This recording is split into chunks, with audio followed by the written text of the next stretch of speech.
नमस्कार दोस्तों, मेरा नाम है Vipin Kumar Sharma and you are watching me on this amazing channel of Unacademy, that is NEET UG in 10. So here in this particular video we are going to discuss about the kingdom Plantae. There is a short article about kingdom Plantae that is given in the chapter biological classification. We are going to deal with that in this particular lecture, and after the chapter biological classification we would be talking about the whole plant kingdom as a detailed chapter. So let's begin, guys. These are some credentials of mine. You can have a look if you want. Otherwise, let's proceed. You can also get connected to us via Unacademy's learning app. This app is freely available on Google Play Store. जैसे ही आप इस app को install करेंगे और get subscription पर click करेंगे, you will get all our subscription packages on your screen. I'll recommend you guys कि आप यहाँ से 1 साल या 2 साल का सब्सक्रिप्शन पैक ऑप्ट करें, बिकॉज ये आपको कंपैरेटिवली सस्ते पड़ते हैं, प्लस आप इन्हें पास ऑन भी कर सकते हैं. Secondly, if you are going to utilize the code VIPIN over here as a referral code, तो आपको यहां पर 10% का इंस्टेंट डिस्काउंट मिल जाएगा ऑन योर सब्सक्रिप्शंस. आपको मेरे सारे के सारे नोट्स मिल जाएंगे जो कि आपको कहीं और नहीं मिलने वाले, और आपको मेरा 1 साल का फ्री मेंटोरशिप प्रोग्राम मिल जाएगा which is going to be a very good thing for your preparation. क्योंकि हम लोग डिस्कशन करते रहेंगे बीच बीच में कि आपकी प्रिपरेशन कहां तक पहुंची, आप क्या गलती कर रहे हैं या फिर आप उसे किस तरीके से मैनेज कर सकते हैं. So guys, let's come to the topic of our discussion, that is the kingdom Plantae. Now, according to the R.H. Whittaker system of classification, 5 kingdoms यहां पर इन्होंने दी थी. पहली जिसमें सिर्फ और सिर्फ प्रोकैरियोटिक ऑर्गेनिजम्स प्रेजेंट थे, जिसको इन्होंने बोला किंगडम मोनेरा. दूसरा जिसमें यूनिसेलुलर यूकैरियोटिक ऑर्गेनिजम्स प्रेजेंट थे, जिसको इन्होंने बोला प्रोटिस्टा. तीसरा फंजाई, जो कि हम पढ़ चुके हैं, जिसके अंदर सेप्रोफिटिक या पैरासिटिक ऑर्गेनिजम्स प्रेजेंट थे. ओके, सेप्रोफिटिक या पैरासिटिक, और इनकी सेल वॉल जो थी काइटिन की बनी हुई थी, इसे फंगस बोला गया.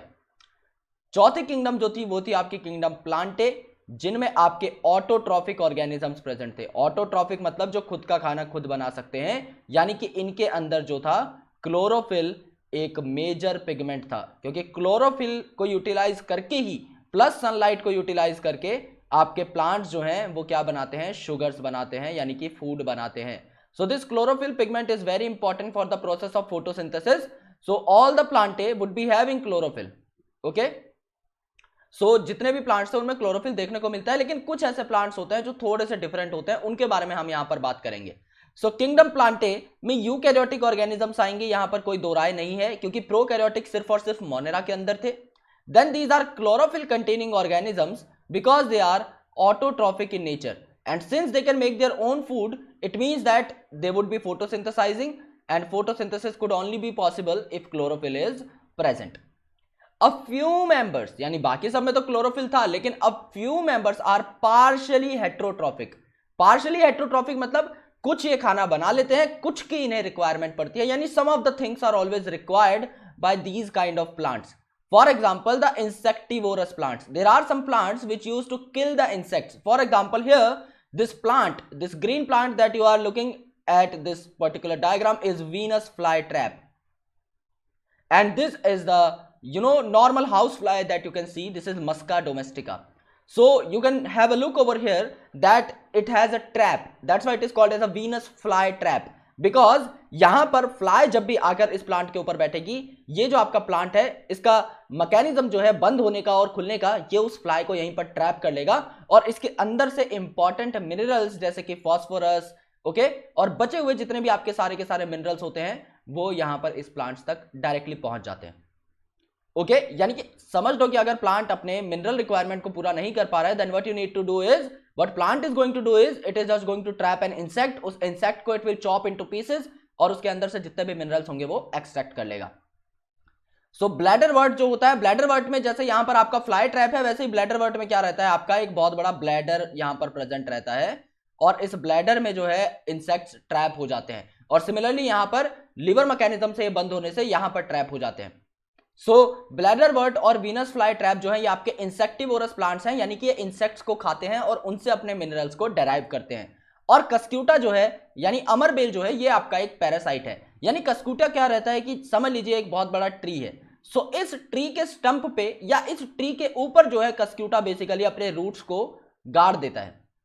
ओके, और वहां से न्यूट्रिएंट डेराइव करना स्टार्ट करता है, यानी किसी और प्लांट के ऊपर प्रेजेंट होगा कस्क्यूटा, और उस प्लांट से डायरेक्टली न्यूट्रिशंस को डेराइव करेगा। So these kind of plants are not fully autotrophic, क्योंकि ये कहीं ना कहीं दूसरे ऑर्गेनिजम्स पर भी डिपेंड कर रहे हैं, चाहे वो इंसेक्ट हो, चाहे वो आपकी कोई फ्लाई हो, चाहे वो आपका कोई और प्लांट हो। So they can be parasitic और they can be insectivorous. The plant cell have eukaryotic cell structure with prominent chloroplast, ये हम देख चुके हैं, बिकॉज ये जो क्लोरोप्लास्ट रहते हैं इन्हीं के अंदर तो क्लोरोफिल मिलेगा ना आपको। So chloroplast is a complicated structure.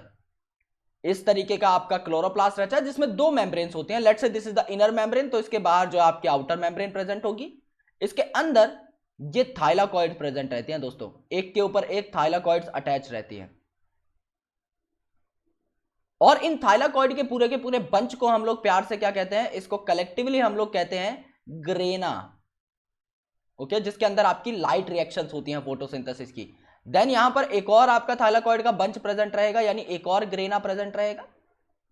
काफी हो सकते हैं, मल्टीपल नंबर्स में होते हैं।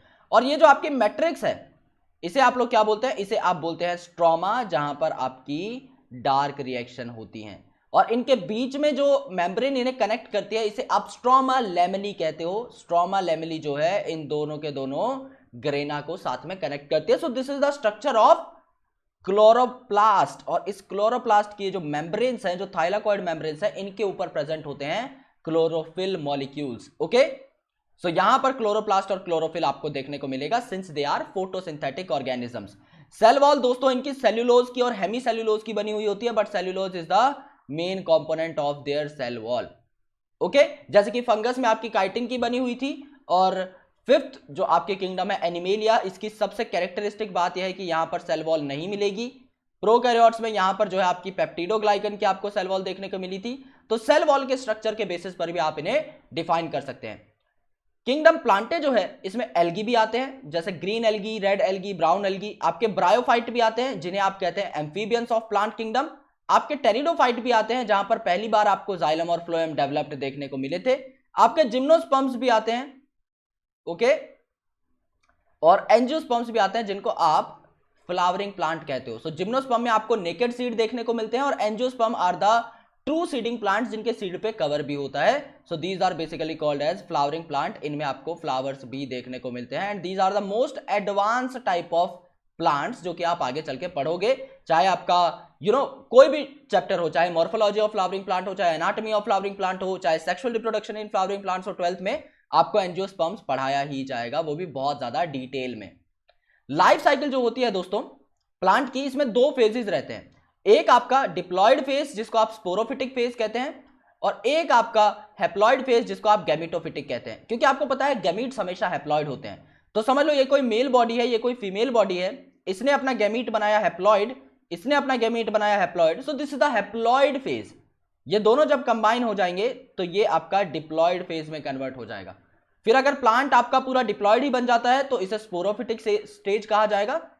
और अगर आपका ये रिडक्शनल डिवीजन से हैप्लॉयड में कन्वर्ट हो जाता है और फिर हैप्लॉयड प्लांट अगर आपका बनाता है, तो इसे आप गैमेटोफिटिक फेज बोल सकते हैं। यानी ऑल्टरनेशन यहां पर देखने को मिलती है। यहां पर डिप्लॉयड और हैप्लॉयड फेज आपस में ऑल्टरनेट वे में प्रेजेंट रहते हैं, जो कि आपको प्लांट किंगडम में डिटेल में पढ़ने को मिलेगा। So this is called as alternation of generation, जहां पर हैप्लॉयड डिप्लॉयड हैप्लॉयड डिप्लॉयड ये चेंज होकर आते रहते हैं। So this was just the basic overview of plant kingdom, and I hope that you really got this chapter very well, you really got this article very well. अगर आपको ये article समझ में आया तो दोस्तों प्लीज इस वीडियो को लाइक कर दीजिए। Please subscribe to our channel, it is really going to be important for you guys, and please make sure that you press the bell icon, because अगर आप बेल आइकन प्रेस नहीं करेंगे तो आप तक नोटिफिकेशन नहीं पहुंचेगी। If you want to take the Unacademy subscription, please make sure कि आप जो है यहाँ पर विपिन कोड को यूज करें। And if you want to get connected to us via Telegram, then our Telegram link is present in the description below. So आप वहां पर भी हमसे कनेक्ट हो सकते हैं। Thank you so much guys, lots of love, and I'll catch you in the next video. Jai Hind.